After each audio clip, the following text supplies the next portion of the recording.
L'hypoxie heureuse, on a découvert, après les Chinois d'ailleurs, mais on a été les premiers à communiquer là-dessus, à ma connaissance en Europe, du fait qu'il y avait pour une fois une discordance entre le fait qu'on n'avait plus d'oxygène dans le sang et qu'on ne s'en rendait pas compte. Non seulement on ne s'en rendait pas compte, mais on était plutôt bien, parce qu'on avait une baisse du dioxyde de carbone, du gaz carbonique dans le sang, ce qui rend un peu euphorique.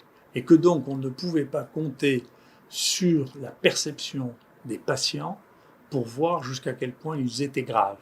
Et si on attendait ce que recommandait le ministère à l'époque, de rester à la maison avec du Doliprane et d'attendre d'être essoufflé, eh bien au moment où on était essoufflé, c'était trop tard, on rentrait directement en réanimation, c'était très tardif. Il y avait une période pendant laquelle on avait très peu pas suffisamment d'oxygène dans le sang, sans que le patient le sache, sans même que le médecin qui l'examine ne pouvait le savoir. Il fallait le mesurer.